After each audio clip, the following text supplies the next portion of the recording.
चावल बाइसेप्स सिर्फ बड़े नहीं होते, वे चौड़े भी होते हैं, खासकर जब उन्हें सामने से देखें।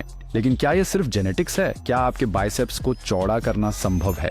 खैर, एक बार जब आप उनकी एनाटॉमी को समझ जाएंगे तो आप देखेंगे कि यह सच में संभव है। और मेरे हाथ पर कुछ इलेक्ट्रोड लगाने के बाद मैंने पाया कि ऐसा करने के लिए सबसे अच्छे व्यायाम कौन से हैं।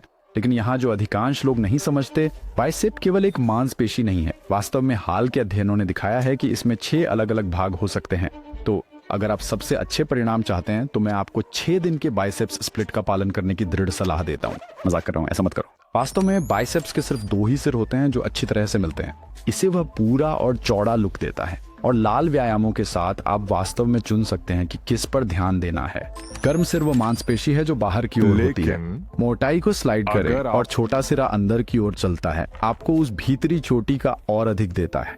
अब आप जो भी करें, कोई भी बाइसेप्स व्यायाम, चाहे वो एक मानक डंबल कर्ल हो या एक चिनअप, दोनों में सिरे किसी हद तक इस्तेमाल किए जा रहे हैं। लेकिन अगर आप जानते हैं कि एक को दूसरे से अधिक कैसे लक्षित करना है, आप न केवल अधिक कारगर लक्षित बाइसेप वर्कआउट्स बना सकते हैं, बल्कि आप अपने बाइसेप्स के उस हिस्से को भी प्राथमिकता दे सकते हैं जो कमजोर हो सकता है। अब ऐसा करने के लिए यहाँ एक मूल रूपरेखा है। अगर आप अपने बाइसेप के एक सिरे पर दूसरे से अधिक काम करना चाहते हैं तो ये सब पोजीशनिंग पर निर्भर करता है। आपको अपनी बाह को ऐसी स्थिति में रखना होगा जिससे आप जिस क्षेत्र को निशाना बना रहे हैं उसके अनुरूप आपका प्रयास निर्देशित हो। अब पहले मैं अक्सर एक झुकी हुई बेंच पर कर्ल्स करता था।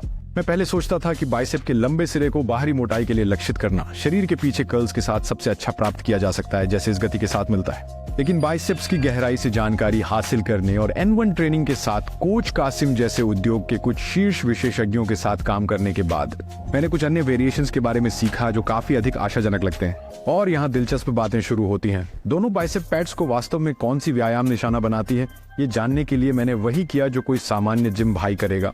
मैं अपनी त्वचा पर इलेक्ट्रोड लगाता हूँ। मैंने खुद को एक इलेक्ट्रोमायोग्राफी मशीन या EMG से जोड़ा और प्रत्येक गति में मांसपेशी सक्रियण के स्तर को मापा।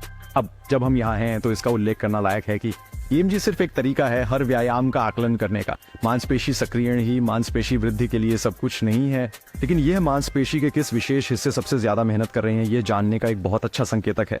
सूची, खासकर जब आप हमारे यहाँ की तरह समान प्रकार के व्यायामों की तुलना कर रहे हो। वैसे देखने के लिए धन्यवाद। वैसे EMG का उपयोग करके मैंने पाया कि जब स्केपुलर प्लेन में कर्ल करते समय लंबे सिर को छोटे सिर की तुलना में 2 गुना अधिक सक्रिय किया गया था। अब ये तकनीकी लग सकता है, लेकिन वास्तव में ये बहुत सरल है और आप इसे अभी देखते हुए आजमा सकते हैं। इस स्थिति में आने के लिए आपको बस सीधे खड़े होना है और अपनी कोहनियों को 90 डिग्री के कोण में झुकाना है। फिर अपनी कोहनियों को अपनी तरफ रखते हुए अपनी कलाई को बाहर की ओर जितना हो सके उतना मोड़ें। तो अगर आप वास्तव में अपने बाइसेप्स के बाहरी हिस्से या लंबे सिर को लक्षित करना चाहते हैं तो मैं केवल कर्ल्स को मध्य में करने की सलाह देता हूँ। इस स्थिति में बस केवल मशीन के सामने कुछ कदम और फिर अपने कार्यरत हाथ की ओर एक छोटा सा पार्श्व कदम जोड़ें। अपनी बाह को उस स्कैपुलर प्लेन में रखें जिसमें आपकी कोहनी आपके पक्ष में टिकी हुई हो और केबल से आने वाले प्रतिरोध का उपयोग करके अपनी बाह को उस स्थिति में बंद करें जैसे आप कर्ल करते हैं। अब और भी बेहतर परिणामों के लिए आप केबल्स को लगभग 2-3 नॉच ऊपर कलाई के आसपास ले जा सकते हैं। ऊंचाई, ये ट्रिक आपकी बांह जब अधिक सीधी होती है और बाइसेप्स अधिक खिंचे होते हैं तो आंदोलन की बहुत शुरुआत में और अधिक तनाव जोड़ता है। कौन सा शोध सुझाव देता है कि इससे अधिक वृद्धि होगी? लेकिन अगर आपके पास केबल्स तक पहुंच नहीं है तो आप हमेशा डंबल्स के साथ इस हरकत की नकल कर सकते हैं। बस मुझसे वादा करो कि ये इसके लायक है। आप इस अभ्यास को करके देखोगे और अपने विचार जब आप सोचते हैं कि ठीक से किया जाए तो आपको विशेष रूप से अगले वर्ष या 2 में दर्द शुरू होने के बाद अपने बाइसेप्स के बाहरी हिस्से में वास्तव में महसूस करना चाहिए। अब इससे पहले कि हम चर्चा करें कि आपको अपने बाइसेप्स को भरने और चौड़ा करने के लिए किस बाइसेप्स हेड पर ध्यान केंद्रित करना चाहिए, मुझे आपको वो बेहतरीन व्यायाम दिखाने होंगे जो मैंने सीखे हैं। आंतरिक बाइसेप्स को लक्षित करने के रूप में भी जाना जाता है। अब जहां लंबे सिर को X द्वारा बल दिया, बाह्य घूर्णन, जिसके कारण हमने पिछले अभ्यास में अपनी भुजाओं को स्कैपुलर तल में घुमाया था, आंतरिक घूर्णन द्वारा छोटे सिर पर बल दिया जाता है।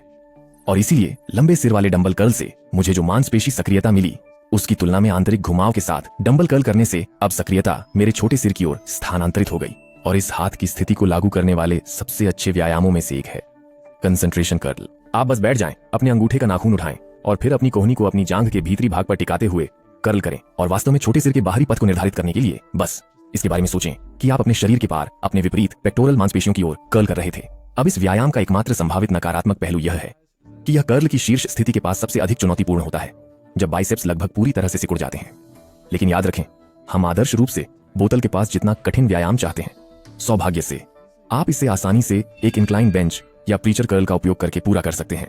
लेकिन इसके विपरीत अपने शरीर को बगल में झुकाएं और डंबल को अपने शरीर के आर पार नेट की ओर घुमाएं। अब तक यह सारी जानकारी डंबल और केबल के साथ व्यायाम पर ही केंद्रित रही है। आप सोच रहे होंगे कि क्या आप बैरे की सहायता से किसी एक सिर को निशाना बनाकर कुछ कर सकते हैं। खैर, इससे पहले मैंने कहा था कि लंबे सिर को बेहतर ढंग से लक्षित करने के लिए अपनी भुजाओं को स्कैपुला तल में फैलाएं, लेकिन बार के साथ आप वास्तव में एक करीबी पकड़ का उपयोग करना चाहते हैं जो आपकी बांह को अंदर की ओर फैलाएगा। अब यह बात विरोधाभासी लग सकती है, लेकिन मैं समझाऊंगा। देखिए, जब आप बार को करीबी पकड़ में पकड़ते हैं तो आपकी कोहनियां वापस तटस्थ स्थिति में आने की कोशिश करती हैं। दूसरे शब्दों में, जब आप क्लोज ग्रिप का उपयोग कर रहे होते हैं तो ऐसा लगता है जैसे वे बार को बाहर की ओर घुमाने या अलग खींचने का प्रयास कर रहे हों। यही कारण है कि जब मैंने EMG के साथ क्लोज ग्रिप कर्ल का परीक्षण किया तो लंबे सिर में छोटे सिर की तुलना में अधिक सक्रियता थी, जबकि चौड़ी पकड़ के साथ इसके विपरीत हुआ। क्योंकि आपकी भुजाएं अब आंतरिक रूप से घूमने का प्रयास कर रही हैं, इसलिए जोर आपके बाइसेप्स के आंतरिक भाग या छोटे सिर पर चला जाता है। लेकिन मेरी व्यक्तिगत सिफारिश ये है कि आप इन व्यायामों का प्रयोग सावधानी से करें, क्योंकि मैंने पाया है कि ये आपकी कलाइयों और कोहनी जैसे जोड़ों पर बहुत अधिक दबाव डाल सकते हैं, विशेषकर यदि आप उन पर वजन डाल रहे हों। इसलिए यदि आपके पास डंबल या केबल उपलब्ध हो तो उनका लाभ उठाएं। अब आपको अपने प्रशिक्षण में किस व्यायाम पर ध्यान देना चाहिए? खैर, मेरी सलाह यह है कि जो भी काम सबसे ज्यादा पिछड़ रहा हो उसे प्राथमिकता दें। कुछ लोगों के लिए छोटे सिर का अधिक व्यायाम करने से उनके बाइसेप्स को चौड़ा दिखाने में मदद मिलेगी, जबकि अन्य लोगों को लंबे सिर पर अधिक ध्यान देने की आवश्यकता हो सकती है यदि यह कम विकसित है। बेशक, यदि आप अभी भी शुरुआती हैं तो मैं आपको सलाह दूंगा कि आप एक ठोस दिनचर्या का पालन करने पर ध्यान केंद्रित करें, जो आपके बाइसेप्स को इतना बड़ा बना दे कि आप पहचान सकें कि एक सिर दूसरे की तुलना में कम विकसित है। और ऐसा करने का सबसे आसान तरीका है एक व्यापक कार्यक्रम का पालन करना, जो सभी बुनियादी बातों को बताता है और आपके लिए सब कुछ बताता है। और मैंने और मेरी टीम ने विभिन्न प्रकार के शरीरों के लिए इन कार्यक्रमों का एक समूह विकसित किया है, जिसे हमने science.com के साथ बनाया है। लेकिन यदि आप मध्यवर्ती चरण में हैं तो ये व्यायाम बाइसेप्स के उस क्षेत्र पर अधिक ध्यान केंद्रित करने के लिए एकदम सही है जिसे आप विकसित करना चाहते हैं। यह सामान्य रूप से आपके बाइसेप्स को बढ़ाने का एक अधिक प्रभावी तरीका भी हो सकता है, क्योंकि आप सुनिश्चित कर सकते हैं कि आपके बाइसेप्स व्यायाम में समय लगता है। सिर्फ सामान्य बाइसेप व्यायाम का उपयोग करने के बजाय सिर से असफलता की ओर झुकाव, जो दोनों सिरों को उतना कठिन नहीं धकेल सकता जितना कि संभव हो।